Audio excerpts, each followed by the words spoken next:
안녕하십니까 국내 포뮬러1 팬 여러분, 대학생 친구들의 포뮬러1 톡 수다, 포뮬러 톡에 오신 여러분들을 환영합니다. 환영합니다. 후. 잠시만요. 네, 우리가 항상 방송을 시작할 때 이 날씨 얘기를 어쩌다 보니까 항상 하는 것 같은데 물론입니다. 안 할 수가 없는 것 같은 게 뭐가 이렇게 추워요? 아니, 일단 저는 지금은 원주에 있습니다. 그리고 네. 원주 날씨로 이제 예보해보자면 네. 오늘 아침에 일단 대폭설. 아, 네, 눈이 왔다. 눈이 많이 왔고요. 네. 그리고 오늘 아침까지만 해도 이제 경기도에 있었는데 네. 경기도도 어제 밤까지 제가 눈을 맞으면서 막 다녔습니다. 저희 동네는 아니었는데 네, 저도 친구들 보니까 전국적으로 좀 눈이 오는 데가 좀 있었다고 하고, 네. 본가에 있는 부모님께서는 우박이 왔다고까지 이야기를 하시더라고요. 수박이 그래서 갑자기 날씨가, 왜냐면 밖에 벚꽃이 폈잖아요. 벚꽃이 막 눈을 맞고 있더라고요. 아니, 그러니까 벚꽃이 폈는데 갑자기 이렇게 날씨가 추워질 수가 있나? 네, 약간 갑자기 다시 겨울이 좀 돌아온 느낌이고, 네, 그래서 저도 이제 조별 과제를 하다가 원래 제가 일요일, 그러니까 방금이죠, 레이스 직전에 저희가 이제 줌 미팅이 예정이 되어 있었거든요. 네. 근데 이제 저희 팀원 중 2명이 그저께 이제 너무 추웠으니까 감기에 걸렸다고, 아이고. 그래서 그냥 각자 자료조사한 거를 그냥 서로 카톡에 공유하고 끝났는데, 네. 오히려 이제 시간 안 뺏기고 아주 괜찮게 됐죠. 줌 미팅이 혹시 시간 낭비라고 생각하시는 건가요? 아니 근데 어차피, 왜냐면 사실 그냥 서로 보고 할 수 있잖아. 왜 남의 이야기를 그냥 대부분 줌 미팅을 하면은, 네. 그러니까 그냥 자료조사한 걸 서로 공유하자 해가지고 이제 한 건데, 아니 그건 그냥 할 수 있지. 그러니까 그걸 가지고서 뭔가를 의견을 조율할 거면 이 실시간으로 그게 안 되니까 톡은, 그러면은 이제 실시간 회의를 하면 되지만, 서로 자료 공유를 하는데 왜 실시간 회의가 필요한지 잘 뭐 모르겠다. 그냥 그래서 네. 자기가 조사해온 그거 그냥 전반적으로 한번 읽어주는 거 그냥 거기서 이렇게 듣고 있어야 되는 거잖아요. 그리고 저희가 지금 또 중간고사 기간이지 않습니까? 맞습니다. 그러니까 최대한 서로의 시간을 덜 잡아먹는 방법으로 이걸 좀 해야지 네.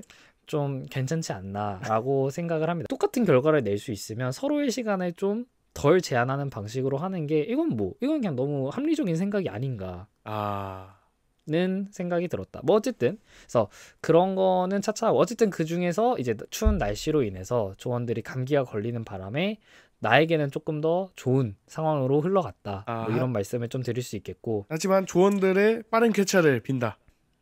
뭐 그건 그렇죠. 네. 왜냐하면 이제 또 다들 중간고사 기간이니까 맞습니다. 공부를 하는데 또 감기 걸리면 또 서럽거든요. 많이 서럽죠. 근데 되게 신기한 거는 대부분 시험 기간에 또 감기를 걸려. 왜냐하면 활동도 이제 잘 안 하게 되고, 네. 또 시험 기간에 공부를 하면은 이게 또 잠을 많이 줄이고 그러지 않습니까? 그렇죠. 그러다 보니까 이 좀 몸살이나 그런 것들이, 그러니까 전반적으로 몸의 컨디션이 좀 안 좋아지기 마련이기 때문에, 네. 항상 근데 모든 대학생분들이라면 다 공감을 하실 것 같아요. 그러니까 시험 기간을 위해서 다른 기간들은 사실 에너지를 살짝 비축하는 시간이야. 그렇죠. 그리고 또 더해서 그런 게 딱 중간고사랑 이제 2학기 중간고사 기간 생각해 보면은 네. 또 4월, 10월 초거든요. 딱 환절기가 겹치는 딱 그 시기이긴 하죠. 정확합니다. 네. 그래서 오히려 좀 더 그렇게 느껴지는 게 아닌가. 그럴 수 있습니다. 네. 자, 어쨌든 또 그리고 또 뭐 저는 오늘이 또 서울 모빌리티 쇼 마지막 날이었는데, 네. 이제 마지막 이제 막차를 타고 왔죠. 그래서 마지막 날이라 사람이 좀 없기를 기대했는데, 근데 생각해 보니까 주말이라서 네. 사람이 많을 수밖에 없었고, 전반적으로 굉장히 재밌는 것들을 많이 보고 왔습니다. 제가 뭐 저희 방송 그 인스타 스토리에도 올렸지만은, 네. 이 포르쉐에서 포뮬라 E 자동차, 그러니까 그 전기차 포뮬러 섹터가 따로 있거든요. 그 레이싱 카테고리가. 포뮬러 알파벳 E죠. 네, 포뮬라 E 그 차가 포르쉐가 이제 참가를 하고 있는데, 네. 그 차를 전시를 했더라고요. 오. 그래서 사실상 이제 아마 제 인생, 뭐 제가 나중에 어떻게 또 이 포뮬러 톡이 어떻게 성장해서 뭐 막 포뮬라 진짜 원 행사에 뭐 초청을 받아서 막 그리드에 가고 막 선수랑 사진 찍고 이렇게 될지는 모르겠습니다만 그런 거는 지금 뭐 어렵다고 친다면은 아마 오늘이 이제 제가 뭐 포뮬라 1까지는 아니지만 어쨌든 포뮬라 레이싱 카테고리에 속하는 이 자동차와 가장 가까워진 순간이 아닐까. 라고 생각. 거의 만질 수준까지 바로 앞에 가서 대신 만지기는 안 되고 그리고 또 이제 거기에 차량들이 많았는데 뭐 당연하지만 어쨌든 포뮬라 카는 시승은 못했습니다. 그거 뭐 그럴 수 있습니다. 다른 것들도 시승을 다 할 수는 있었는데 그거 한번 앉아보겠다고 줄이 얼마나 서 있는지 그냥 특히나 좀 약간 기아 쪽, 기아 현대 이쪽은 조금은 덜합니다. 근데 이제 약간 저쪽 보면은 이제 벤츠 쪽도 그렇고요. 벤츠 쪽, 마이바흐 이렇게 있는데 이거는 사실 이제 대부분 저도 마찬가지지만 대부분의 분들이 인생 통틀어서 타볼 기회가 없는 차들이란 말이죠. 그렇죠. 아무래도 그런 차들 좀 시승하는데 굉장히 사람들이 많이 몰려 있었고 또 미니 같은 경우에는 또 약간 여성분들이 시승을 또 많이 하려고 이렇게 엄청 줄을 많이 서 있었다. 미니 여성분들에게 또 인기 많은 차죠. 맞습니다. 그래서 그런 것도 있었고 그래서 아무튼 전반적으로 재밌었고 거기서 이제 심레이싱 그러니까 쉽게 말하자면 약간 그 레이싱 게임 스티어링 휠까지 이렇게 해가지고 엑셀 조작해가면서 하는 그 게임이 있었거든요. 근데 거기서 이벤트를 해가지고 랩 타임을 잘 찍으면은 경품을 주는 그런 행사를 하고 있었어요. 근데 제가 또 이런 심레이싱에 좀 경험이 있습니다. 저희 집에도 그런 관련 장비들이 있어가지고 이제 가끔씩 즐기곤 하는데 그래서 호기롭게 도전을 했다가 첫 번째 코너까지 굉장히 잘했는데 두 번째 이제 약간 유턴하는 코너에서 브레이킹을 늦게 잡으면서 언더스티어가 나면서 잔디밭으로 들어가면서 이제 스핀을 해버렸다. 그래서 1등 기록이 1분 1초대였는데 제가 1분 27초인가를 했습니다. 이거 뭐 1분 기록을 언급한 게 무색할 만한 근데 이거를 언급을 꼭 해야 되는 게 왜냐하면 제가 그거를 앞에 사람들이 하는 걸 계속 보고 있지 않았습니까? 일단 심레이싱에 별로 익숙하지 않은 분들은 그러니까 1분 30초 안에 들어오는 사람이 없었다니까 거의. 그 부분에서 와 근데 저는 진짜 와 약간 뒤에서 보면서 좀 혹시 처음 하시는 분들은 그럴 수도 있겠다 했는데 약간 룰이 좀 잘못된 게 아닌가. 이게 약간 결과적으로 거기 있는 사람들이 결국 경품 얻으려고 그 게임 하는 거지 않습니까? 그렇죠. 그러면 좀 과도하게 늘어진다 싶으면 좀 이거를 탈락입니다 이게 좀 있어야지. 앞에 어떤 분은 랩 타임이 5분 30초인가? 그러니까 이게 줄이 그냥 무한정 늘어지는 거야. 내 앞에 한 10명 정도 있으니까 그래 그럼 한 15분 많아봤자 한 20분 기다리겠다 했는데 저 그거 45분 기다렸습니다. 이게 또 보통 늘어진 게 아니었나 보네요 또. 그러니까 이게 그런 거에 익숙하지 않은 분들은 한 번 스핀하면 그냥 무한정 스핀을 해. 그냥 빠져나오지를 못합니다. 그래서 근데 솔직히 그 게임을 저도 해봤으니까 알지만 저도 처음 했을 때 완전 그랬거든요. 그러니까 이거는 뭐 그분들한테 뭐라 하는 건 아니지만 좀 행사를 좀 그런 주최하는 입장에서는 조금 이런 걸 원활히 하기 위해서 그런 뭐 탈락 제도나 이런 게 좀 있었으면 좋지 않을까. 는 생각이 좀 들었다. 좀 더 많은 시간 안에 사람들한테 자기네 부스를 좀 더 이렇게 이용해 볼 수 있게 하고 좀 더 같은 시간이면 많은 사람들이 와서 하는 게 자기네들 홍보에도 도움이 될 테니까. 근데 이제 그렇죠. 빠르면 뭐 1분 30초 2분 이렇게 돌 수 있는 트랙을 어떤 사람들은 4분 5분 6분 이렇게 돌고 있으니까. 그래서 그런 것도 있었다. 근데 또 애기들이 많이 또 이렇게 하니까 또 애기들 하고 있는데 거기서 야 너 끝났으니까 나와 하는 것도 참 마음이 안 좋긴 합니다. 그건 또 그래서 여러모로 이런 게 있었지만 전반적으로 좀 재밌는 행사였다. 그래서 모터쇼가 아니라 이게 모빌리티 쇼라고 해서 단순히 자동차 업체들 뿐만이 아니라 뭐 요트나 뭐 헬기 이런 거 만드는 회사들도 좀 오셨고요. 뭐 캠핑카나 아니면 뭐 이런 자동차 튜닝 업체들도 많이 오셔가지고 굉장히 재밌게 봤습니다. 전반적으로. 다행입니다. 근데 이게 놀랍게도 엊그제죠. 준 씨 입장에선 오늘이 이제 월요일이니까 어제라고 표현하셨지만 표현을 빌리자면 제 입장에서는 엊그제입니다. 그러니까 토요일 그냥 요일을 말씀하시면 편할 것 같은데. 토요일에 놀랍게도 제가 모빌리티 뮤지엄을 다녀왔습니다. 어디 있죠, 네. 이게? 저희 사실 짜지도 않았잖아요. 그죠? 네, 용인에 이제 또 괜시리 벚꽃 한번 보러 갔다가 벚꽃을 보러 갔는데 이제 이정표에 그쪽에 에버랜드 있잖아요. 그쵸? 용인 에버랜드를 지나가는데 모빌리티 뮤지엄이 있는 겁니다. 그래서 진짜 정말 갈 계획도 없었는데 하고 들어갔다가 네. 거기서 3시간 놀고 왔습니다. 그게 메인이었네. 네, 그게 메인이었고 벚꽃은 약간 이제 서브가 되어버린 느낌이었는데 근데 보니까 거기 안에도 심레이싱 장비들이 엄청 많았던 것 같은데. 맞습니다. 심레이싱 또 서킷하고 이렇게 다 있었고 근데 아쉽게도 이제 F1 차량 시뮬레이션을 돌리진 못했는데 네.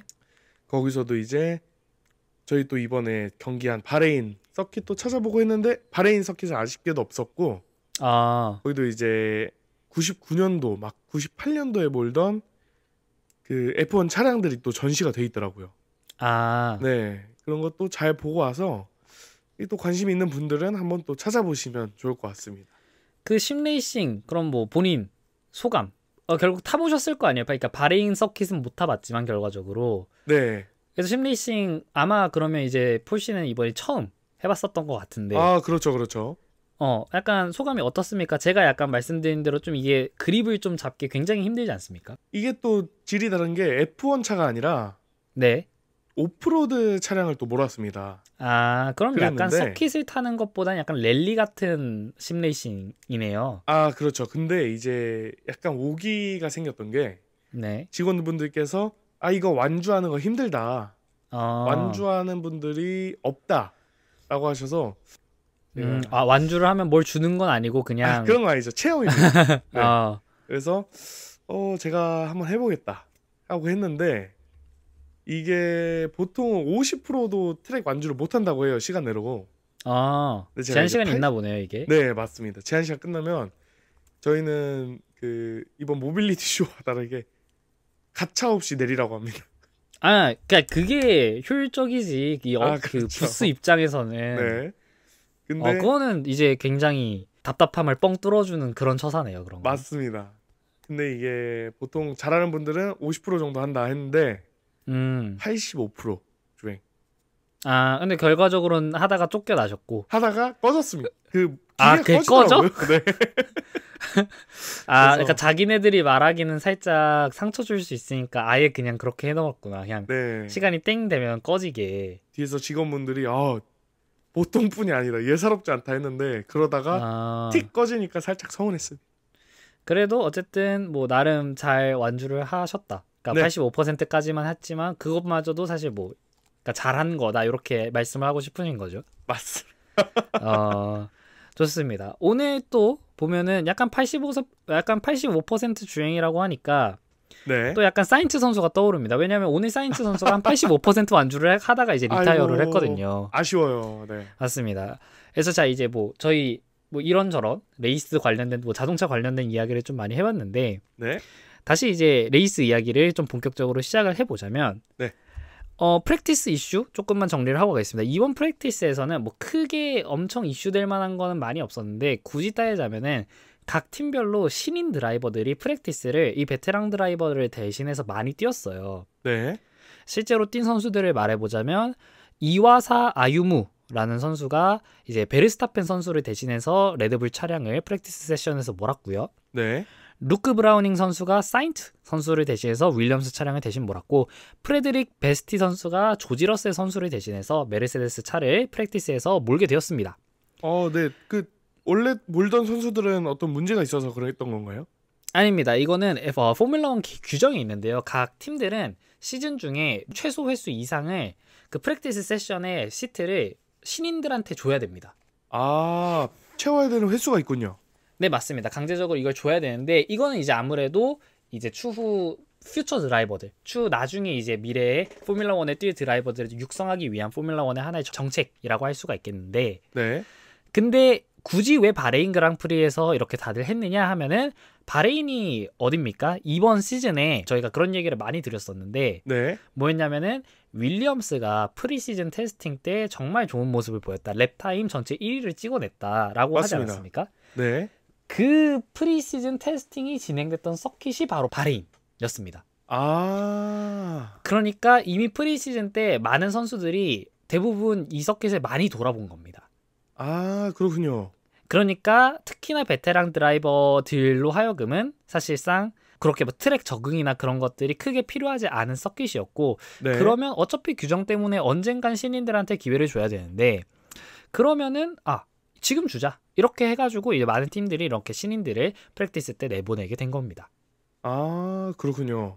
네. 그리고 프랙티스가 저번 방송에서 말씀을 드렸지만, 네. 선수들이 차량과 그리고 또 트랙에 이런 적응하는 과정도 필요하지만 팀별로 과연 뭐 연료를 얼만큼 넣었을 때, 타이어가 어떻게 됐을 때, 이런 것들로 인해서 랩타임이 어떻게 변화를 하는지, 이 데이터를 통해서 실제 레이스에 들어갔을 때 어느 타이밍에 피트스탑을 하고 이때 어떤 타이어를 낄지에 대한 그런 데이터를 이제 필요하다고 말씀을 드렸었던 건데, 네.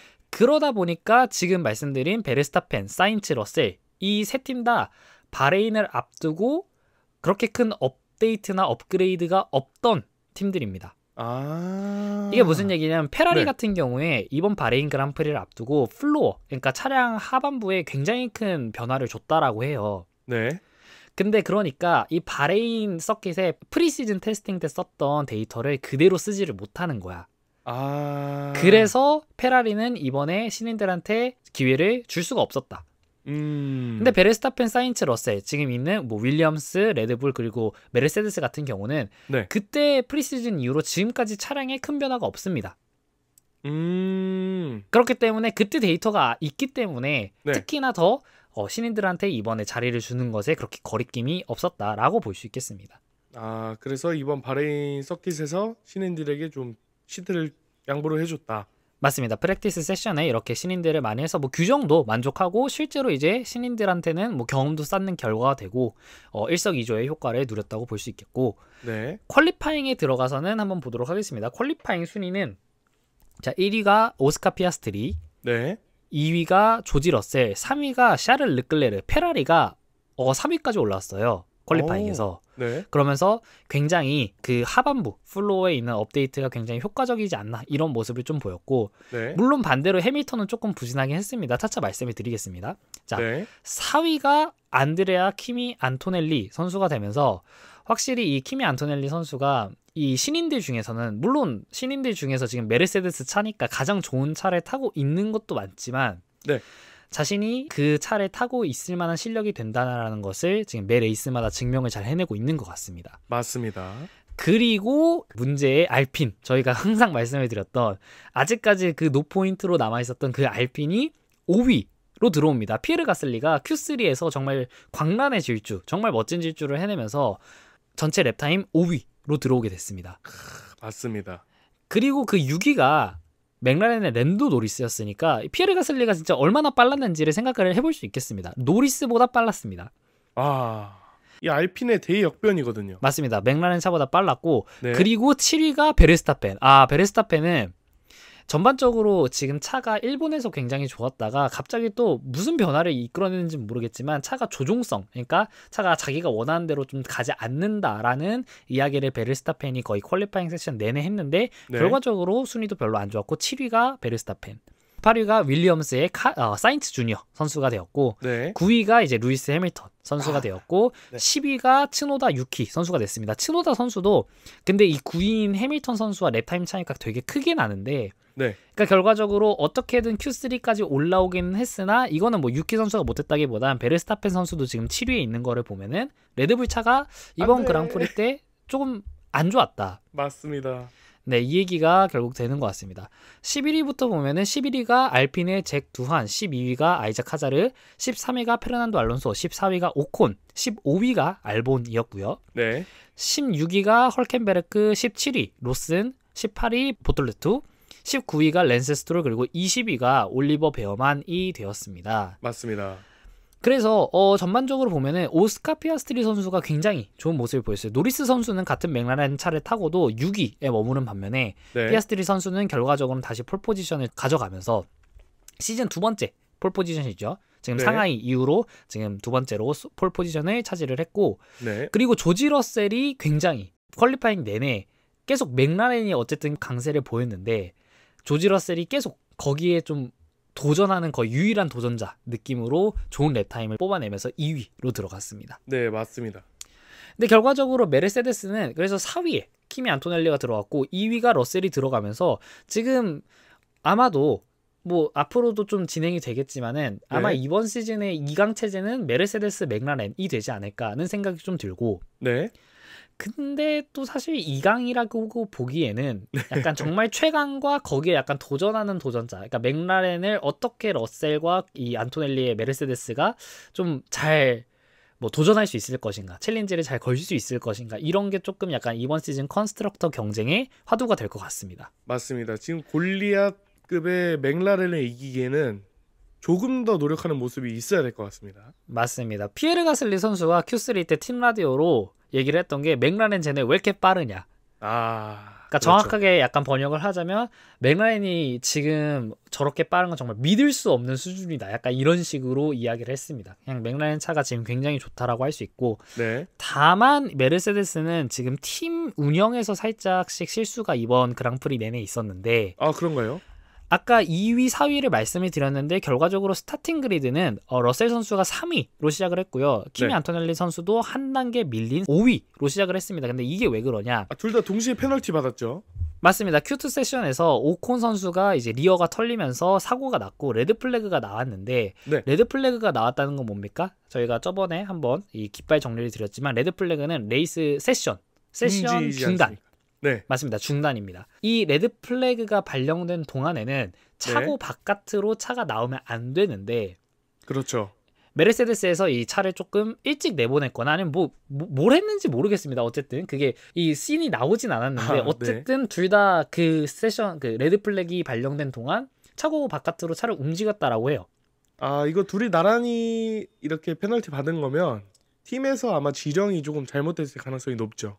맞습니다. 팀에서 뭔가를 하다가 좀 이렇게 잘못되었다. 그래서 이제 나란히 1그리드씩 페널티를 받으면서 그러다 보니까 결과적으로는 어떻게 됐습니까? 이 5위로 들어왔던 피에르 가슬리가 심지어 레이스에서는 4위로 시작을 하는 네. 그런 모습이 나왔다. 페라리 아쉽습니다. 같은 경우는 이번 그랑프리 앞두고 앞서 말씀드렸지만 대규모 플로어 업데이트를 가져왔고 네. 이게 효과가 있었는지 퀄리파잉에서는 르클레르가 3위 로 차지를 했고 르클레르는 러셀의 페널티로 인해서 2번 그리드까지 올라갔습니다. 네. 근데 다만 이제 루이스 해밀턴은 9위를 기록하면서 좀 부진을 했고 이것 때문에 이제 끝나고 나서 루이스 해밀턴 선수가 자기 인스타에 미안하다.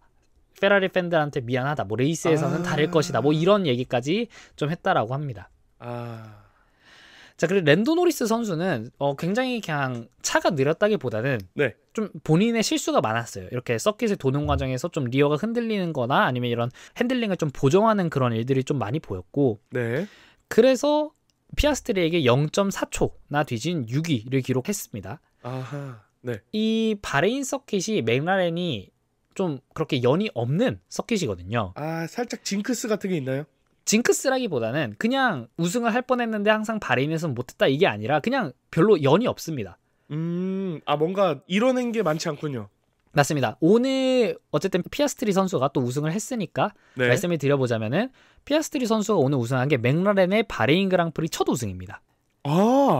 네, 맥라렌 팀 역사상 오늘이 바레인 그랑프리의 첫 우승이기는 합니다. 축하드립니다. 네. 근데 뭐 사실 그렇게 놀랄 거는 또 아닌 게 왜냐하면 사실 뭐 2, 3년 전만 하더라도 맥라렌이 사실 이렇게까지 강팀이 아니었거든요. 2, 3년 전도 아니라 사실 작년 초반까지만 하더라도 그냥 레드불 완전 1강 체제였기 때문에 그럴까요? 그렇게까지 놀랄 일은 아니지만 어쨌든 결과적으로는 굉장히 연이 없었다. 올해 처음 F1에 입문한 저로서는 맥라렌이 되게 잘하는 팀으로 보입니다. 뭐 그럴 수 있습니다. 그럴 수 있습니다. 맥라렌 잘해요. 항상 뭐 이렇게 잘했던 것은 아니고. 근데 뭐 맥라렌은 그래도 뭐 그렇다고 한창 뭐 암흑기 요럴 때는 또 없었던 것 같아요. 옛날에 또 루이스 해밀턴 선수 데뷔가 맥라렌에서 했잖아요. 그러니까 벤츠 07년도 09년도. 네. 07년도 09년도 요때 사이에 이제 해밀턴 선수가 이제 맥라렌에 있었는데 그때도 뭐 간간히 포인트를 따고 그때도 뭐 1위도 하고 했었으니까 뭐 맥라렌이 팀 자체가 막 엄청 고꾸라진 적까지는 없는데 지금만큼의 강세를 보인 거는 사실 최근에는 별로 없긴 했습니다. 작년 시즌 후반부부터 약간 이런 강세가 좀 도드라진 거고 그래서 뭐 그런 일이 있었다. 약간 빅4 중에는 4등 정도다. 맞습니다. 뭐 약간 원래는 사실 옛날에는 또 제가 빅4 하지만 사실 또 빅4는 제가 만들어낸 거긴 합니다. 아 그렇습니까? 그러니까 빅4라는 거는 저 포뮬러 1 커뮤니티에서는 잘 안 쓰고요. 어허. 보통은 그냥 4강이라고 하는데 글쎄요, 외국 언론에서는 이 4강 팀들을 따로 묶어서 어떻게 부르는지 모르겠습니다만 근데 빅4는 제가 이걸 왜 갖고 왔냐면은 이 EPL에서 쓰는 용어입니다. 아, 그 격투기죠. 격투기 아니라 축구죠. 축구. 죄송합니다. 네, 축구에서 빅4가 그게 아마 근데 또 지금은 또 어떻게 되는지 모르겠는데 근데 이건 정확하지 않습니다. 뭐 EPL 팬분들이 좀 싫어하실 수도 있을 것 같은데 제가 기억하기로는 이제 EPL의 빅4는 이제 첼시, 아스날, 맨유, 리버풀 요렇게 네 팀이었던 걸로 기억을 하거든요.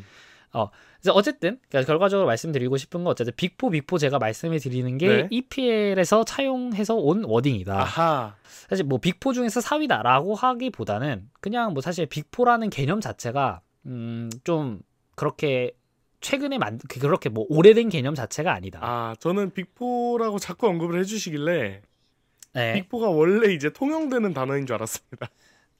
뭐 그럴 수도 있어요. 근데 최근 한 2-3년간 어쨌든 그렇게 팀들 순위 좀 그렇게 됐고 뭐 메르세데스 이런 팀들은 어쨌든 계속 상위권에 있었고 레드불 같은 경우는 사실 20년도 들어서는 계속 이제 베르스타펜 선수의 독주였죠. 그죠. 전반적인 우세에 힘입어서 계속 최강자의 지위를 지키고 있었으니까. 근데 또 그 전에는 제가 또 포뮬러 1을 안 봐서 그때 강팀 판도는 또 어땠는지는 잘 모르겠습니다만 그래서 어쨌든 그럴 수 있겠다. 그래서 어쨌든 맥라렌이 노리스 선수의 이런 실수로 인해서 살짝은 아쉬운 그런 자리를 이제 퀄리파잉에서 찾아갔고 사실 진짜 실망스러운 건 좀 레드불이죠. 아쉽습니다. 레이스카가 살짝 문제가 좀 많았던 것 같아서 베르스타펜이 7위 그리고 유키가 10위를 기록을 하면서 베르스타펜은 인터뷰에서 브레이크를 포함해서 그냥 레이스카 전반적으로 좀 불만족하는 모습을 좀 보였다고 합니다. 시즌 시작 전부터 사실 그랬죠. 맞습니다. 근데 이 브레이크 관련된 이슈는 특히나 저희가 저번에 중국 상하이 그랑프리에서 뭐 알론소 선수가 브레이크에 좀 이슈가 있어가지고 리타이어를 했고요. 또 레이스 후반부에 이 노리스 선수의 브레이크가 말을 안 들으면서 브레이크가 깨질지 말지 거의 그 정도 레벨에서 약간 줄타기를 하는 그런 모습을 보였었는데 바레인 그랑프리 같은 경우는 어떻게 되냐면 그냥 이 나라 자체, 기후 자체가 굉장히 더운 나라이기 때문에요. 그렇죠. 특히나 이런 브레이크 관련된 이슈가 좀 있을 수 있겠다라고 생각을 했는데 근데 이제 그게 아마 베르스타펜 선수의 좀 이런 브레이크 이슈 관련된 언급과 좀 연관이 돼 있지 않을까 이런 생각을 합니다. 이게 또 바레인 날씨 이야기가 나와서 하는 얘기지만 지난번 프리뷰 방송 중에 저희가 바레인 위치를 조금 잘못 언급한 게 있었습니다. 어딘가요 정확히는? 바레인이 또 튀르키예 근처도 아니고 홍해도 아니고 약간 페르시아만 약간 이란 뭐 카타르 결과적으로는 이란 이라크 이쪽이 맞았네요. 그러면? 맞습니다. 사우디아라비아 동쪽에 또 다리로 여의도처럼 다리로 연결된 작은 섬나라더라고요. 작은 섬나라다. 이게 또 댓글에 정정해 주신 분이 나와서 아주 감사드립니다. 그렇습니다. 폰 팬들 정보력이 또 대단합니다. 제가 맞습니다. 제가 그때 이제 바레인 관련해서 이제 딱 할 때 그거를 지도 자체는 그냥 휙 하고 보고 지나가서 확실히 좀 확실하지 않은 상태에서 살짝 말씀을 드렸는데 이 부분은 좀 정정 드리도록 하겠습니다. 카타르 두바이 근방이라고 생각하시면 됩니다. 알겠습니다. 그래서 사실 이제 바레인 그랑프리에서 이 나이트 레이스 이번 시즌 들어서 첫 밤에 하는 레이스였는데 그렇죠. 밤에 하는 이유가 뭡니까? 결과적으로 너무 덥기 때문입니다. 낮에 하면 너무 뜨겁죠. 네, 맞습니다. 타이어나 그런 것들한테도 영향이 있고 자동차 자체에도 왜냐하면 뭐 터보차저 이런 것들이 굉장히 열에 또 취약하기 때문에 단순히 브레이크뿐만 아니라 그냥 차 전반이 과열의 위험에 좀 노출이 될 수 있고 그리고 또 사실 큰 문제는 그냥 드라이버들에게 또 약간 안전하지 않을 수 있습니다. 뭔가 탈수 문제나 이런 건가요? 맞습니다. 탈수 문제나 그런 게 있었고 2008년이었나요? 2007년이었나요? 그 언저리에 바레인 그랑프리가 있었을 때 그게 이제 제가 기억하기론 포뮬러 1 역사상 가장 더웠던 레이스였습니다. 근데 몇 도였죠? 그것까지는 또 모르겠습니다. 무튼 가장 더웠다. 그러니까 어쨌든 그렇게 좀 열사병이나 그런 것들이 좀 있을 수 있기 때문에 심지어 아무리 춥다고 하더라도 그 레이스카 안에는 정말 더울 수밖에 없거든요. 그렇죠. 찜통이죠. 맞습니다. 그리고 이번 시즌부터 에어컨이 추가됐다고는 하지만 근데 또 중계 보면서 아직까지 언급이 되는 적은 없는 것 같아요. 아직 본격적인 여름은 아직 안 돼가지고 좀 맞습니다. 아직 그게 좀 적극적으로 쓰이지는 않고 있는데 뭐 아무리 그것이 네. 도입이 됐다라고 하더라도 어쨌든 낮에 레이스를 하는 게 그렇게 바람직하지는 않다. 이렇게 더운 나라에서는 좀 바람직하진 않다. 그래서 이렇게 나이트 레이스를 했던 거고, 사우디도 이제 저희 다음 그랑프리인 사우디아라비아 그랑프리도 똑같이 나이트 레이스고요. 저는 개인적으로 나이트 레이스를 조금 더 좋아합니다. 근데 저도 보니까 네. 뭐 한국 시간에서 라이브로 저희가 레이스 끝나자마자 녹음해야 되는 입장을 버리고서라도 이 레이스의 모습이나 이 전반적인 막 반짝반짝하는 그런 것들이 보기에 조금 더 멋있다. 맞습니다. 이쁘다, 이런 느낌이 듭니다. 보는 그림이 이쁘지. 네, 맞습니다. 그래서 라스베거스 그랑프리 가면은 거기야말로 진짜 약간 그런 밤 하늘에 되게 화려한 이런 조명들이랑 해가지고 진짜 멋집니다. 기대되네요. 자, 그래서 이제 실제 레이스 이야기를 한번 좀 해볼 텐데, 네. 일단은 첫 번째로 얘기를 해볼 거는 랜도 노리스 선수의 스타팅 그리드 페널티. 이게 무슨 얘기냐? 그리드를 포메이션 랩을 이렇게 돈 다음에 자신의 그리드에 딱 맞게 들어가야 되는데, 랜도 노리스 선수가 이 레이스를 시작을 하고 나서 위에다가 스타팅 그리드 뭐 위반 이렇게 뜨길래 뭐 약간 좀 넘어갔나? 왜냐하면 가끔 그런 실수가 나오거든요. 스타팅 그리드에서 조금 더 차가 앞으로 나가 있거나, 아니면은 이제 불이 꺼지기 전에 스타트를 조금 일찍 하거나. 미리. 맞습니다. 그런 것들이 아주 가끔씩 발생을 하는데, 그래서 나중에 리플레이 나오는 거를 봤더니 뭐 그냥 조금 넘어간 것도 아니고 그냥 아주 대놓고 넘어가 있더라고요, 노리스 선수가. 초반에 말씀이시죠? 14렙 이전에. 맨 처음에 이야기를 말씀드리는 건데. 네네네. 그래서 완전 보니까 그냥 그 프론트 타이어까지 그냥 넘어가 있는 상황이었어가지고. 맞습니다. 그래서 리플레이 때요. 이게 뭐지? 약간 그러니까 조금 넘어가는 걸 제가 봤는데, 이 정도로 그리드 위반을 한 사례를 제가 본 것 중에는 가장 많이 넘어간 것 같습니다. 네, 거의 육상으로 따지면 앞발을 이미 선 앞으로 내밀고 있는 상황이었죠. 네, 이미 그냥 완전 부정 출발을 했다라고 볼 수 있겠고, 그래서 이걸로 인해서 시작에 5초 페널티를 받게 됩니다. 네, 그럴 수 있습니다. 그리고 나서는 이제 전반적으로 레이스를 하는데 대부분의 선수들이 소프트 타이어 선택을 했어요. 네, 맞죠. 근데 말씀을 드리고 싶으면 이게 굉장히 이례적인 일인 것이, 소프트 타이어로 레이스를 시작하는 경우는 굉장히 사실 흔치 않습니다. 그런가요? 그 빈도를 따지자면 미디엄 스타트나 하드 스타트보다는 전체적으로 봤을 때 굉장히 드문 편에 속하는데요. 이게 왜 그런 거 하니, 어쨌든 트랙 레볼루션, 이 레이스카들이 레이싱 라인에 따라서 트랙을 돌면서 계속 고무가 쌓이지 않습니까? 네네네. 그러면 레이스 초반에 훨씬 더 타이어가 빨리 닳습니다. 아무래도 요철이 좀 많아지니까요. 맞습니다. 그렇기 때문에 레이스 초반에 소프트를 끼면은 다른 때 소프트를 끼는 것보다 소프트가 훨씬 못 버팁니다.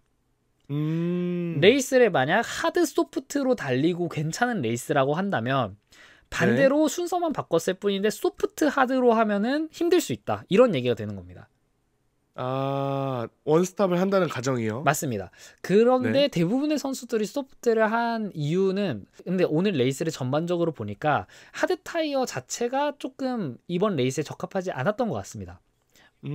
다들 갈아도 막 미디엄으로 갈고 맞습니다. 이 하드 타이어를 조금 낀 선수들이 조금 고전하는 모습이 나오면서 대부분의 선수들이 미디엄 타이어, 소프트 타이어로 조금 좋은 모습을 계속 보였는데, 아무래도 이제 하드 타이어가 좀 안 좋다라는 그런 데이터를 뭐 프랙티스 때 이렇게 얻어가지고, 또는 미디엄이나 소프트가 생각보다 잘 버틴다, 이런 데이터를 프랙티스 때 좀 얻어가지고 이런 선택들을 하지 않았나라고 생각을 합니다. 맞습니다. 그래서 이제 첫 피트 스탑을 할 때 대부분의 선수들이 소프트로 시작해서 뭐 미디엄으로 갈아 끼우거나 이런 식으로 했는데, 첫 피트 스탑에서 베르스타펜 선수가 소프트로 시작을 했다가 하드로 갈아 끼웠거든요. 네. 또 꽤 금방 갈지 않았나요? 맞습니다. 베르스타펜 선수가 그 하드로 나와서 일단 패스티스트 랩을 한번 찍었어.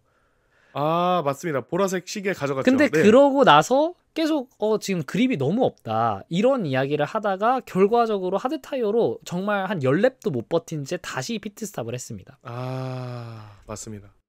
저희 또 그때 문제가 있었던 걸로 알거든요. 베르스타펜 관련해서. 맞습니다. 오늘 전반적으로 레드불의 피트 스탑이 좀 깔끔하지 않았는데, 일단은 이제 베르스타펜 선수가 한 11랩, 12랩 정도의 소프트로 하드로 갈아 낀 다음에, 그 다음에 이제 뒤에 안토넬리 선수의 압박을 베르스타펜 선수가 받게 됩니다.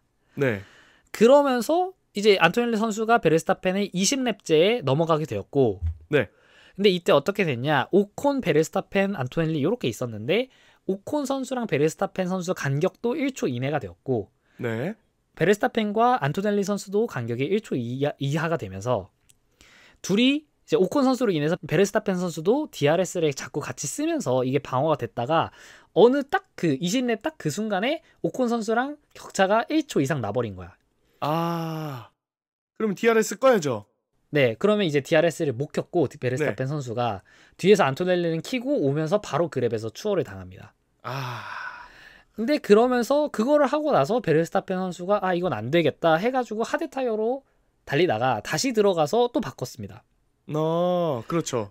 근데 거기서도 이제 피트스탑에서 실수가 나면서 좀 문제가 있었는데 베르스타펜 선수만의 실수가 아니고 그러니까 첫 번째로 베르스타펜 선수가 소프트에서 하드로 바꿀 때랑 베르스타펜 선수가 두 번째에서 그 하드로 키미 안토넬리한테 추월을 당하고 미디엄으로 바꿀 때랑 츠노다 유키 선수의 첫 번째 피트스탑까지 전부 레드불의 피트스탑이 조금씩 한 박자가 다 늦었어요. 아, 맞습니다. 그게 또 들어가면서 운전자의 유책이라기보다는 그거 이제 딱 들어 올리고 바퀴 간 다음에 2초, 3초를 더 지연하고 이제 그러고 출발한 모습이 보였거든요.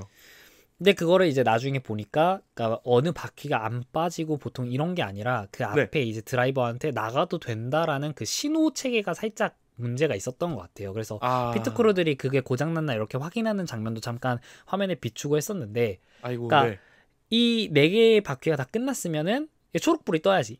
그러면 그 초록불을 보고 이제 엑셀을 밟고 나가면 되는 건데 4개의 바퀴가 다 끝났는데 이 앞에 출발 신호가 안 뜨는 겁니다. 그래가지고 계속 이런 문제들이 있었다. 그래서 사실 레드불이 피트스탑 관련해서는 사실 못하는 팀이 절대 아니거든요. 사실 그리드 안에 있는 팀들 중에서는 어쩌면 피트스탑을 가장 안정적으로 하는 팀이라고 볼 수 있는데 이번에 되게 레드불답지 않게 이런 피트스탑 관련된 이슈가 조금은 있었다. 그렇죠. 맞습니다. 그래서 하드가 이제 어쨌든 약간 좀 그립이 계속 없다라는 베르스타펜 선수의 언급이 있었고 하드가 결국 사실 뒤에 안토넬리 선수한테 추월을 당했을 때 안토넬리 선수는 미디엄을 끼고 있었어요. 그랬나요? 그렇기 때문에 사실 추월을 당하는 건 어쩌면 당연할 수순일지도 몰라. 근데 결국 하드는 결국 미디엄이랑 소프트보다는 페이스가 떨어질 수밖에 없죠. 그렇죠. 근데 어차피 만약에 스탑 횟수가 같다라고 한다면 사실 너무 떨어져도 안 됩니다. 만약에 맞습니다. 스탑 횟수가 같아버리면 맞습니다. 이 하드 타이어를 사실 굳이 느림에도 끼는 이유가 만약에 저쪽에서 피트 스탑을 한 번 해서 뭐 소프트 미디엄으로 달리는데 나는 그 같은 구간을 하드로 하나를 쭉 달린다. 그럼 사실 랩당 페이스는 떨어지지만 쟤가 피트인을 하면서 이 손실을 보는 시간만큼보다는 적게 손해를 보니까 결과적으로 레이스 전체로 보면은 내가 이득이다. 이게 되는 게 이제 하드 타이어의 경영인 건데 근데 이때 베르스타펜 선수의 하드 타이어는 페이스가 떨어져도 너무 떨어졌었다. 그래서 그 앞에 소프트 타이어로 11렙, 12렙 이렇게 버텨놓고 하드 타이어로는 10렙도 안 버티고 다시 바꿨어요. 그렇죠. 맞습니다.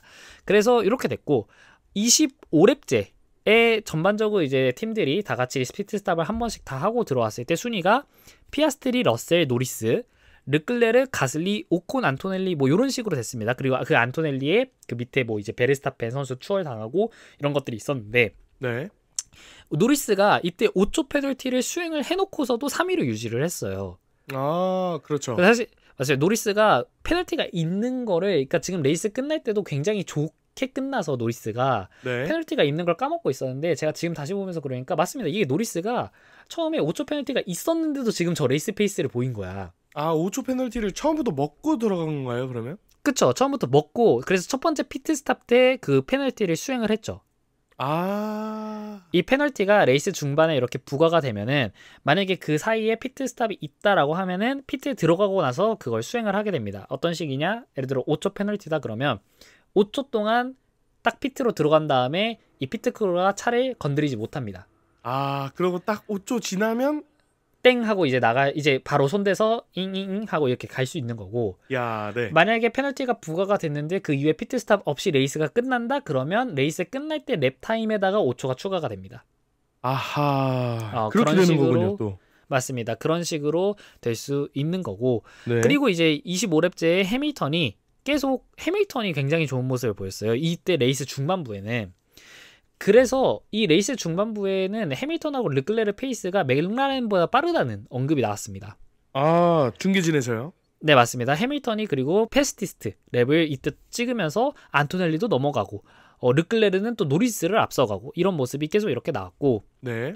해밀턴이 계속 그렇게 추월을 하다가 또 이 안토넬리를 넘고 그 앞에 있었던 오콘까지 넘으면서 한 랩 안에 이 두 명을 추월을 해버렸어요. 야, 대단한 실적이네요. 맞습니다. 그래서 레이스 중반부에 전반적으로 페라리의 굉장히 강세가 좀 돋보였다.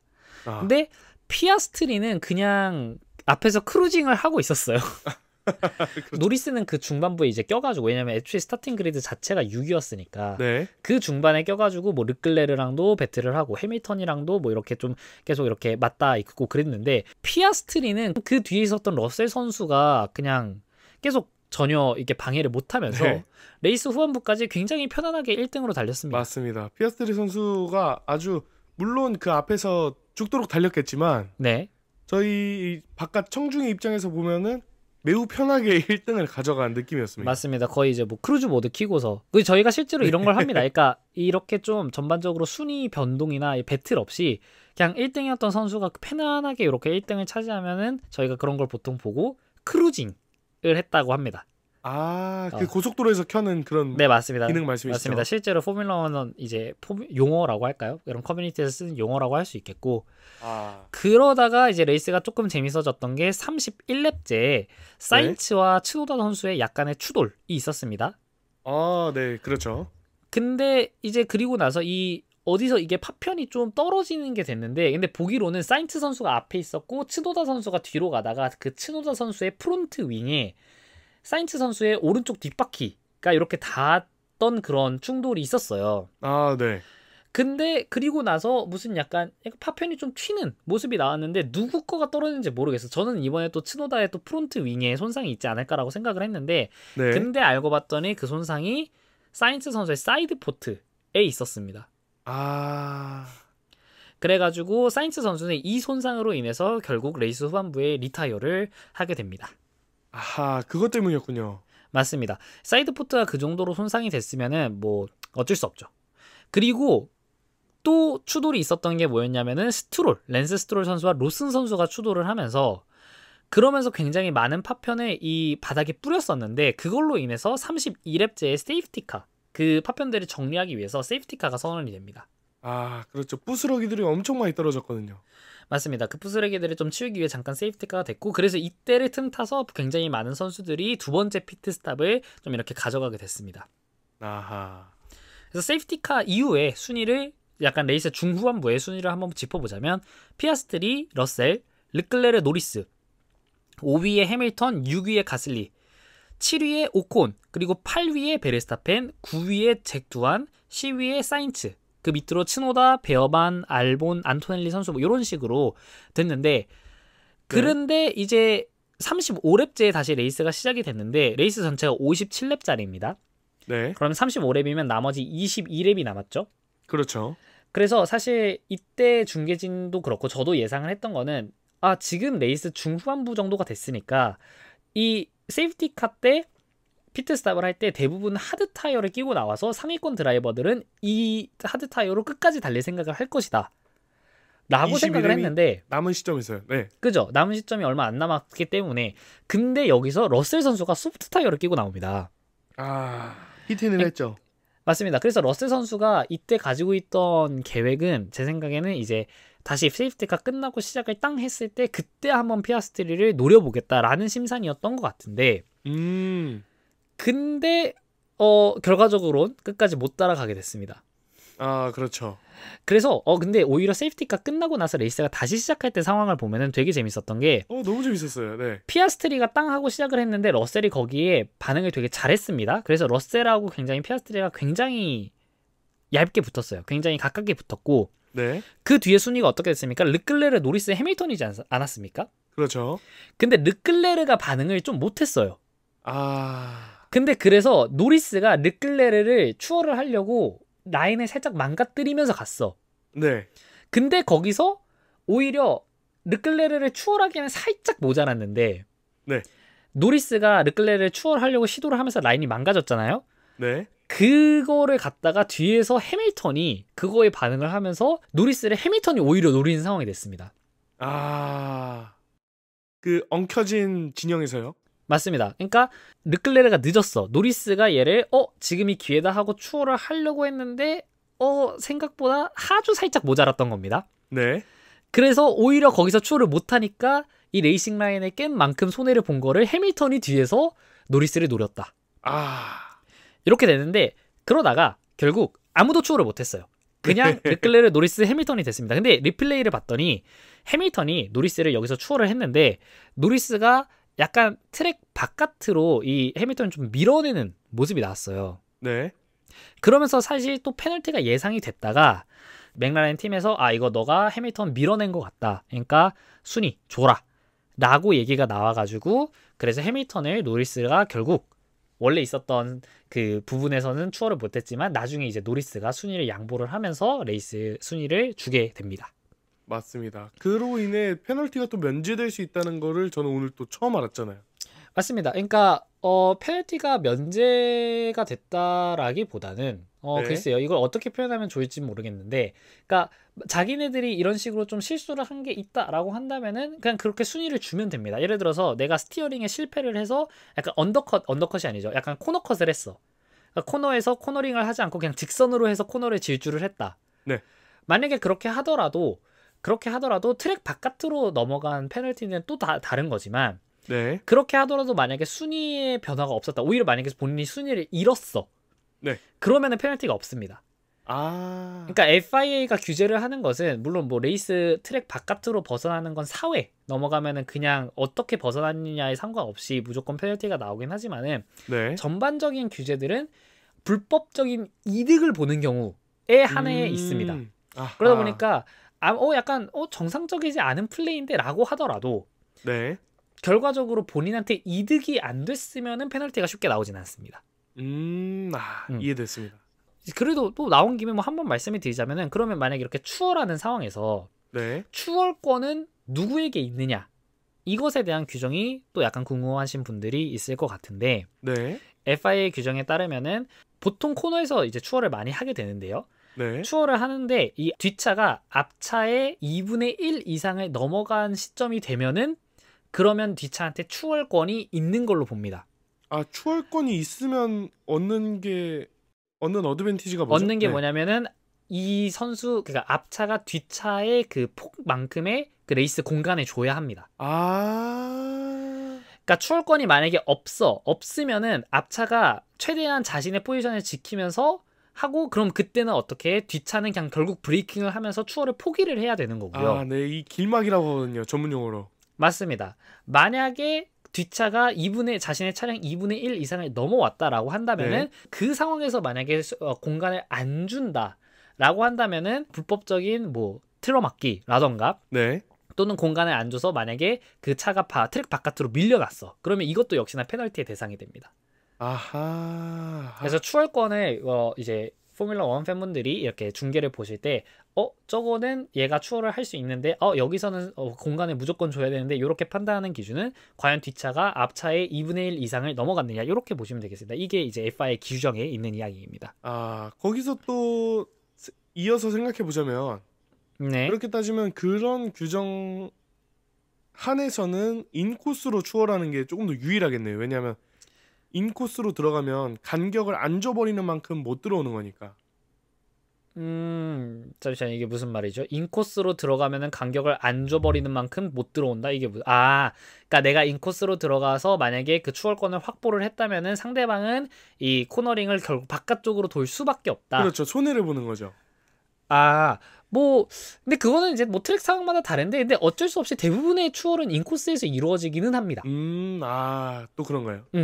그럴 수밖에 없죠. 왜냐하면은 대부분의 이 트랙 레이싱 라인을 보면은 코너에서 아웃이 정석이지 않습니까? 그렇죠. 그러니까 이미 코너를 진입할 때 아웃으로 진입을 했기 때문에 거기보다 더 아웃으로 들어갈 수는 없어요. 그죠? 애초에 스트레이트 구간에서는 저희가 뭐 인코스, 아웃코스를 나누는 기준이 없으니까 그럼 스트레이트에서는 그냥 빠른 차가 앞으로 가면 되는 겁니다. 그래서 애초에 인코스, 아웃코스를 나누는 게 코너에서의 추월을 생각하시는 것 같은데 네. 애초에 아웃, 인, 아웃을 하면은 그럼 코너 시작부터 사실 이거를 들어가야 되니까 아하. 그러면 사실 아웃보다 더 아웃으로 나가서 추월을 할 수는 없으니까 대부분의 추월은 당연히 안쪽을 찌를 수밖에 없습니다. 그래서 브레이크를 늦게 밟는 게 중요하다고 하는 거군요. 맞습니다. 그래서 그런 걸 레이트 브레이킹이라고 하고 뭐 만약에 근데 레이트 브레이킹이 너무 늦게 하면은 이제 또 언더스티어가 나면서 코너 공략에 아예 실패를 하거나 네. 아니면은 코너에서 너무 멀리 나가 버리면서 이제 아웃 인 아웃에서 인을 하는 원래 앞에 나갔던 드라이버한테 재추월을 당할 수 있죠. 그러니까 코너를 진입할 때는 내가 앞서 나갔는데 얘는 여기서 꺾고 얘는 내 뒤에서 꺾고 나는 여기서 코너링을 못해서 조금 더 직진하는 상황에서 이쪽이 이제 코너 탈출 속도가 빠르면서 그 순위를 다시 결국 지켜내는 그런 상황이 있었을 수 있고 네. 그게 실제로 아마 이번 레이스에 있었던 것 같은데 르클레르 선수가 맥라렌 차를 한번 넘어갔을 때 레이트 브레이킹을 했는데 너무 레이트 브레이킹을 늦게 하면서 네.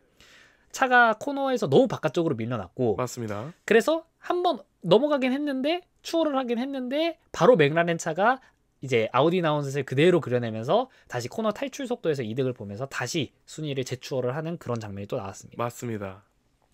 그러고 나서 이제 레이스 후반에 문제가 하나 생겼던 게 뭐였냐? 네. 러셀 선수의 이 트랙이 아니죠.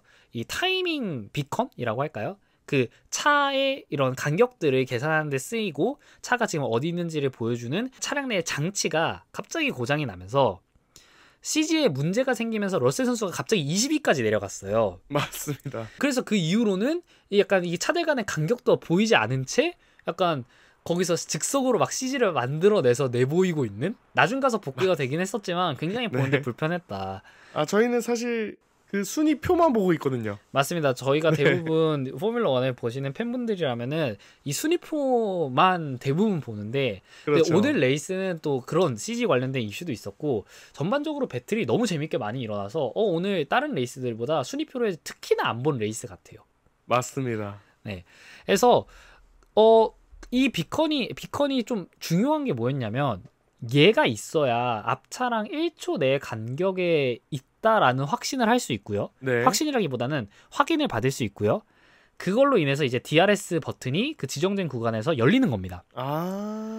근데 이게 안 되니까 메르세데스 팀에서 이 DRS를 못 여는 거야. 1초인지 아닌지 모르니까. 뭐 모르는 것도 있지만 애초에 신호가 안 오니까 DRS 버튼이 활성화가 안 되는 거지.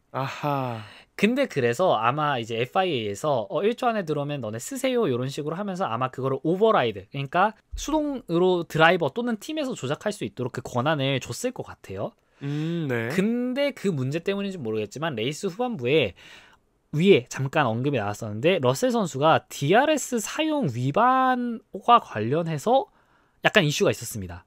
한번 얘기 나왔었던 것 같습니다. 그래서 이게 나온 얘기가 아마 DRS를 쓰면 안 되는 구간에서, 왜냐면 앞에 러셀 선수가 계속 2위로 달렸는데 그때만 해도 어쨌든 앞에 피아스트리 선수가 6초, 뭐 10초 간격이었기 때문에 간격을 착각해서 열었을 리는 없었을 것 같고, 그렇죠. 아마 그냥 뭐 열면 안 되는 곳에서 뭐 잘못 조작을 해가지고 열어버린 게 아닐까. 그래서 수동으로요. 이게 이게 어떻게 페널티가 나올지 모르겠는데 이제 레이스가 끝나고 나서 조사가 들어간다고 발표가 됐습니다. 그래서 과연 어떻게 페널티를 받을지 모르겠고, 그래서 그때 4위로 달리고 있었던 르클레르 선수였나요? 해밀턴 선수였나요? 페라리 드라이버한테 페라리 팀에서 얘기를 했던 게 러셀 선수가 지금 DRS 사용 위반으로 인해 5초 페널티를 받을 가능성이 있으니 최대한 러셀 선수한테 5초 이내로 붙어봐라, 이런 얘기를 냅니다. 르클레르 선수한테요? 제가 정확히 해밀턴이었는지 르클레르였는지 누구한테 그 지령을 내렸는지는 모르겠는데 뭐 둘한테 전부 다 갔겠죠. 그러니까 러셀 선수가 만약에 레이스가 끝나고 나서 5초 페널티를 받으면은 러셀 선수보다 5초 안으로 들어왔으면은, 러셀 선수 이후에 5초 안으로 들어왔으면은 러셀 선수를 결국 추월하는 결과가 만들어지기 때문에 그렇죠. 그런 것도 있었고, 그래서 어떻게 될지는 모르겠습니다. 그리고 그러다 보니까 레이스 후반부에 또 뭐가 있었냐면 러셀 선수랑 2위의 러셀 선수랑 3위의 노리스 선수가 굉장히 레이스 후반까지 치열한 배틀을 벌였는데 포인트가 뭐냐면 앞차 이 러셀 선수의 그 트래킹 비컨이라고 할까요? 그 위치 추적기? 그게 고장이 나니까 맥라렌 입장에서도 내가 지금 러셀보다 1초 안에 들어왔다는 걸 확신을 못해. 그래서 맥라렌도 그걸 수동으로 조작을 하게 됐습니다. 아하. 그래서 얘기가 나왔던 게 노리스가 팀한테 100% 확신이 없으면 DRS 열지 말라. 왜? 지금 러셀이 그거 수동으로 조작하다가 지금 잘못 썼다 그래서 지금 조사한다지 않느냐. 맞습니다. 그러니까 러셀이랑 나랑 내 격차가 지금 안 보이는데 네. 1초 안에 있다는 그 확신이 100% 있을 때만 DRS를 열어라. 이런 식으로 이야기를 했고, 근데 후반부에 전반적으로 그렇게 확신이 있었는지 마지막 두 랩은 거의 계속 이제 노리스 선수가 DRS를 열고 달리기는 했는데, 네. 근데 이제 러셀 선수는 그때 세이프티카 상황에 끼고 나왔던 소프트 타이어를 갖고 있었고요. 네. 맥라렌의 뒤에 있는 노리스 선수는 미디엄 타이어였기 때문에 결과적으로 끝까지 추월을 못하면서 순위가 끝나게 되었습니다. 그래서 실제 순위를 좀 말씀을 드려보자면, 네. 레이스 순위가 1위가 맥라렌의 피아스트리 선수가 폴투윈을 차지를 하면서 상하이 그랑프리에서 피아스트리 선수가 그때가 자신의 생애 첫 폴투윈이었거든요. 네. 근데 바로 두 레이스 만에 이렇게 다시 폴트윈을 차지를 하게 돼버렸다. 그러면서 노리스 선수가 굉장히 고전했던 거에 비해서 진짜 이제 피아스트리 선수가 많이 컸습니다. 야, 압도적입니다 거의. 맞습니다. 작년까지만 해도 맥라렌의 퍼스트 드라이버는 결국 노리스였던 건데, 네. 이제는 사실 두 드라이버 중 누구한테 맡겨도 완전히 정말 강세인 모습을 좀 보이게 되면서, 오히려 근데 이러면은 맥라렌 내부 안에서 이 교통 정리가 좀 힘들어질 수도 있다. 이런 근데 문제점이. 맥라렌이야 원래 또 그런 특성이 있는 팀 아니겠습니까? 원래 그쵸. 근데 작년 같은 경우에는 노리스 선수가 그냥 압도적으로 잘하면서 마지막에 이제 드라이버 챔피언십을 위해서 좀 노리스 선수를 밀어줄 만한 그런 명분이 있었지만은, 네. 만약에 나중에 이게 베르스타펜 선수 또는 러셀 선수가 좀 많이 치고 올라와서 맥라렌에서 한 명을 밀어줘야 된다, 이 상황이 오면은 과연 누구를 선택해야 될지. 그러면 또 힘들겠네요. 그런 고민이 좀 있을 수 있겠습니다. 네. 자, 2위가 메르세데스의 러셀 선수. 러셀 선수도 굉장히 좋은 모습. 그냥 지금 이번 시즌 통틀어서 러셀 선수가 굉장히 꾸준한 활약을 보이고 있습니다. 꾸준히 따라가고 있습니다. 맞습니다. 그리고 3위가 맥라렌의 노리스 선수이고요. 노리스 네. 선수는 퀄리파잉도 사실 그렇게 맥라렌한테 기대하는 만큼 좋게 나오지는 않았고, 처음에 스타팅 그리드 페널티로 인해서 5초 페널티까지 받았음에도 불구하고 3위로 끝나면서 좋은 레이스 마무리를 했습니다. 네. 4위하고 5위가 르클레르 해밀턴, 6위가 그리고 드디어 알피니 포인트를 신고를 합니다. 6위가 피에르 가슬리 선수가 이제 들어오게 되었고요. 축하합니다. 7위가 베르스타펜 선수, 8위가 하스의 오콘 선수, 9위가 레드불의 츠노다, 그리고 10위가 하스의 베어만 선수, 이렇게 들어오게 되면서 전반적으로 네. 이렇게 보니 하스가 더블 포인트입니다. 맞습니다. 레이스 결과를 보면은 피아스트리가 이번 시즌에 최초로 2승 레이스 우승을 2번 한 최초의 드라이버가 되었고, 이번 시즌을 통틀어서 네. 츠노다 선수가 레드불로 이적 후 첫 포인트를 신고를 합니다. 물론 9위이기 때문에 큰 포인트는 아니지만 어쨌든 레드불의 포인트가 이제 베르스타펜 포인트보다는 좀 더 많게 되었다. 축하합니다. 하스의 더블 포인트 다시 한번 달성을 하게 됩니다. 그리고 페라리도 많이 발전을 한 모습. 이번에 플로어 업데이트를 가져가면서 마지막에 결과적으로는 맥라렌한테 조금 추월을 당하긴 했지만은, 네. 그래도 사실 그 전에 좀 죽쓰던 모습에 비하면은 이번에 4위, 5위라는 결과는 굉장히 개선된 결과다.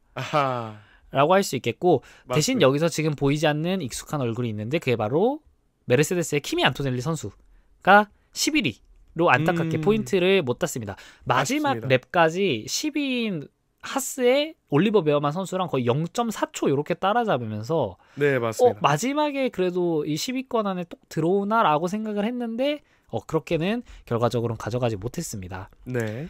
자, 그래서 그렇게 해서 변동된 드라이버 챔피언십 순위를 보자면은 여전히 1위를 지키고 있는 건 랜도 노리스 선수입니다. 77포인트. 네. 근데 2위가 오스카 피아스트리 선수가 올라왔습니다. 맥라렌의 독주네요. 맞습니다. 드라이버 챔피언십 포인트가 지금 맥라렌 1, 2인데 오스카 피아스트리 선수가 74포인트로 노리스 선수와 단 3포인트 차이밖에 나지 않습니다. 네. 3위가 막스 베르스타펜 선수로 67포인트로 저번에 일본 그랑프리 끝나고 노리스 선수와 정말 차이가 얼마 안 났었는데 이번에 좀 아쉬운 모습을 보이면서 드라이버 챔피언십 경쟁에서 이제 10포인트나 지금 노리스 선수와 차이가 나게 되었습니다. 맞습니다. 조지 러셀 선수는 밑에 있었던 이제 피아스트리 선수가 올라가면서 조지 러셀 선수는 이제 드라이버 챔피언십 4위로 밀려났고 63포인트로 3위인 베르스타펜 선수와 단 4포인트 차이입니다. 맞습니다. 5위가 바로 페라리의 샤를 르클레르 선수가 이번에 4위로 들어오면서 확 드라이버 챔피언십 순위가 높아졌는데 샤를 르클레르 선수가 32포인트로 네. 드라이버 챔피언십 5위가 되었습니다. 아, 축하드립니다.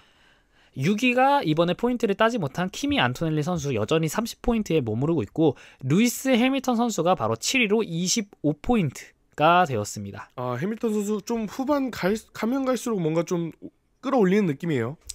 네, 뭐 아직 시즌 초반이기 때문에 앞으로 또 페라리가 지금 이번에 플로어 업데이트와 같은 어떤 업그레이드를 또 효과적으로 가져올 수 있을지 네. 한번 볼만할 것 같고요. 네.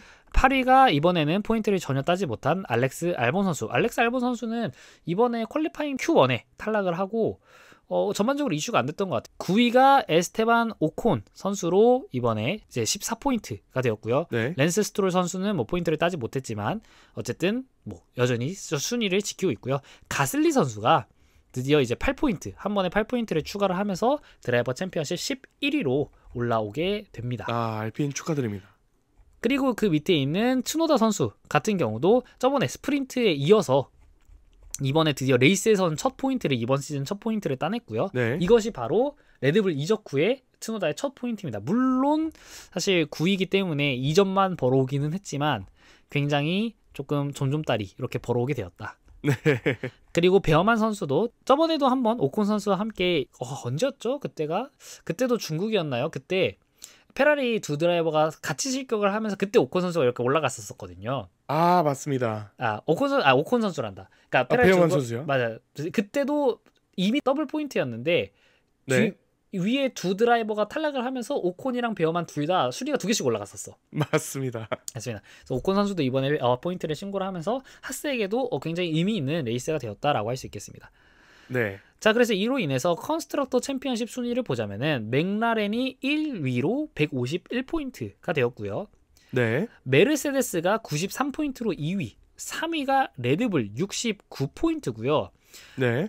아, 죄송합니다. 레드불 맞습니다. 그죠? 왜냐하면 츠노다 유키 선수가 그때 스프린트에서 포인트를 땄을 때는 RB 소속으로 땄기 때문에 지금 레드불은 69포인트가 맞습니다. 츠노다 플러스 베르스타펜이 지금 사실 레드불 포인트가 아닙니다. 지금은. 아하, 그렇게 됐죠. 네. 그래서 드디어 베르스타펜 선수가 67포인트인데 레드불이 드디어 69포인트. 이 둘이 점점 드디어 차이가 나기 시작했습니다. 간극이 생겼네요. 드디어. 맞습니다. 조금의 약간 이 도움이 좀 생겼다고 볼 수 있겠고 네. 페라리가 이번에 좀 포인트를 많이 벌어오면서 57포인트로 4위. 하스가 윌리엄스를 넘었습니다. 윌리엄스가 이번에 전혀 포인트를 사인츠 선수는 리타이어를 했고요. 알본 선수는 하위권에 있으면서 포인트를 전혀 못 따는데 하스가 이번에 더블 포인트를 하면서 5위가 하스 20포인트고 윌리엄스가 6위로 19포인트로 두 팀이 단 1포인트 차이로 지금 하스가 윌리엄스를 역전한 상황입니다.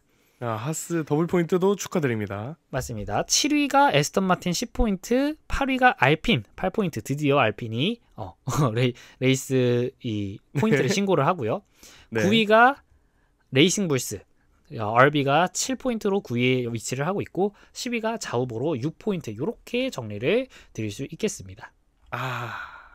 다들 축하드립니다. 지금 하위권 팀들이 많이 깨작깨작 올라오고 있어요. 특히나 하위권에서도 이 계속 하스랑 윌리엄스 요 두 팀이 굉장히 엎치락 뒤치락 하면서 사실 저희가 시즌 시작할 때만 해도 하스를 굉장히 좀 안 좋게 봤었거든요. 프리시즌 테스팅 때도 그랬고 그렇죠. 전반적으로 차가 굉장히 느리다 약간 이런 이야기가 있었는데 막상 레이스 페이스에 들어오니까 하스의 분위기가 나쁘지 않다. 그렇습니다.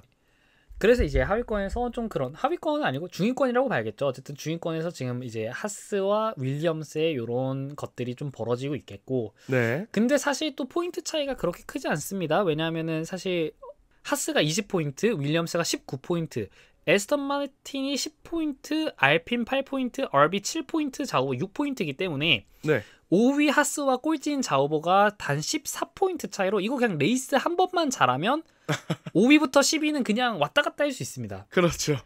그래서 오히려 사실 굉장히 역전이 어려운 부분은 상위권 맥라렌과 메르세데스가 지금 60포인트 차이가 나고요. 네. 사실 정확히는 58포인트 차이가 나고요. 네. 거기다가 이제 레드불과 메르세데스도 지금 30포인트 가까이 24포인트나 차이가 나고요. 맞습니다. 그렇기 때문에 오히려 상위권에 이제 약간 맥라렌의 강세를 좀 깰 팀이 좀 나오지는 힘들 것 같다. 오히려 하위권 싸움이 과연 누가 매 레이스마다 조금이라도 뭐 누구는 8위 할 때 누구는 7위라도 하는지, 네. 누구는 11위를 할 때 누구는 10위라도 들어와서 1포인트라도 따든지, 누가 반타작을 넘어갈 것인지. 맞습니다. 이런 게 좀 중요할 수 있겠고, 그리고 특히나 이렇게 하위권에서 1, 2포인트 차이가 되면은 또 재밌어지는 게 스프린트 레이스에서의 굉장한 경쟁이 또 예상이 됩니다. 왜냐하면 시즌 전체적으로 봤을 때 스프린트 레이스는 그렇게 큰 포인트를 벌어다 주지는 못하는 레이스입니다. 특히나 강팀 같은 경우에는 네. 그냥 따놓으면 좋으니까 하는 겁니다. 1등이 8점인가요? 그죠. 1등이 8포인트입니다. 네. 그거 1등 하느니 그냥 레이스에서 8등? 레이스에서 뭐 8등 할 거 6등하고 7등하고 이게 조금 더 도움이 된다 이겁니다. 그렇죠. 근데 하위권에서 지금 1, 2포인트 차이로 지금 이런 꼴이 만들어지고 있는 거라면 네. 만약에 하위권 팀 중에서 조금이라도 스프린트에서 한두 포인트라도 벌어오는 팀이 만약에 있다? 그거 가지고 시즌 막바지에 정말 치열한 경쟁이 될 수도 있겠다라는 생각이 듭니다. 맞습니다. 충분히 이변이 될 수 있는 점수입니다. 맞습니다. 그래서 오늘 뭐 레이스는 전반적으로 좀 약간 정리를 해보자면 굉장히 일본 이후에 재밌는 레이스였다. 네, 그렇습니다. 오히려 일본이 조금 너무 안정적인 레이스여서 이번 레이스가 조금 더 재밌었던 부분도 있었던 것 같습니다. 맞습니다. 배틀이 너무 많았고 오히려 그러다 보니 저희가 지금 또 새벽에 이제 레이스가 끝나자마자 지금 밤 늦게 녹음을 하고 있는데 네. 전반적으로 저도 뭐 좀 약간 졸려서 좀 그런 것도 있겠지만 네. 너무 많은 일들이 일어나서 네. 저희가 일단 저도 말씀드리면서 이게 무슨 일이었지? 약간 제가 이 방송을 하기 위해서 레이스를 보면서 계속 메모를 하면서 쓰는데 네. 근데 끝나고 나서 지금 이제 말을 하려고 딱 보는데 뭔지 바로바로 기억이 잘 안 나고. 네, 맞습니다. 그러니까 레이스 전반적인 흐름을 저희가 지금 오늘 잘 말씀을 드렸는지 잘 모르겠습니다. 아까 그 제추얼 그 인코스 아웃코스 얘기하면서 제추얼 얘기 있잖아요. 네. 저는 그게 잭두안이었는 줄 기억하고 있었습니다. 아닙니다. 그때 맥라렌 그거는 무조건 이제 맥라렌이랑 페라리 르클레르가 이제 네이트 브레이킹을 너무 많이 시도했다가 네. 넘어간 쪽이었고. 맞습니다. 아마 그러면 당연히 노리스이지 않을까 싶어요. 왜냐면 피아스트리는 배틀이 없었거든요. 그렇죠. 네, 이번엔 그냥 거의 크루징하면서 이겼기 때문에 아마 그때 노리스랑 르클레르 사건이 아니었나 싶은데. 네. 그만큼 지금 살짝 혼미한 상태입니다. 맞습니다. 그래서 레이스를 좀 보신 분들이라면 저희 팟캐스트를 다시 한번 들으면서 레이스에 이런 일들이 있었는지 하시면 좋겠고. 네. 저도 사실 팟캐스트를 많이 듣고는 하지만 대부분의 경우는 결국은 레이스를 한번 보시고 같이 팟캐스트를 들으면은 그러니까 아무리 아는 내용이라고 하더라도 다시 그 장면이 또 떠오르면서 그게 재밌는 부분입니다. 그래서 레이스를 보지 않고서 만약에 팟캐스트를 들으신다라고 한다면은 저희가 물론 최대한 이것들을 잘 정리를 해서 이게 말씀을 드리려고 노력은 하지만 보고 나서 바로 녹음을 하기 때문에 저희조차도 사실 머릿속에 정리가 안 된 상태로 이야기를 하고 그렇죠. 그냥 하지 않을까 해서 항상 저희 팟캐스트 들어주시는 모든 분들께 감사를 드리지만 레이스를 보고 저희 팟캐스트를 들으시면 조금 더 재밌게 즐기실 수 있겠다. 맞습니다. 라는 게 되겠다. 그리고 또 저번에 저희 뭐 바레인이 어디 있는지 틀리고 뭐 이렇게 했는데 이렇게 저희가 좀 정신없이 녹음을 하다 보니까 중간중간에 이렇게 좀 부정확한 정보 또는 약간 헷갈리는 부분들 이렇게 있다라고 한다면은 댓글로 남겨주시면 저희가 항상 정정 드리고 또 더 나은 방송을 위해서 노력을 하도록 하겠습니다. 네, 이게 또 레이스를 꼭 보고 이걸 들어라라고 말씀드리는 거라기보다는 약간 사과의 측면의 말씀입니다. 자, 그러면 오늘 방송은 또 오늘 여기까지 녹음을 해보도록 하겠고 늦은 시간까지 굉장히 고생하셨습니다. 아닙니다. 준씨 지금 이거 메모 하나하나 하면서 또 고생 많으셨죠. 알겠습니다. 그러면은 저희는 그럼 다음 사우디 그랑프리에서 한번 뵙도록 하겠습니다. 사우디 프리뷰로 한번 돌아오도록 하겠습니다. 그러면 오늘 수고하셨습니다. 네, 수고하셨습니다.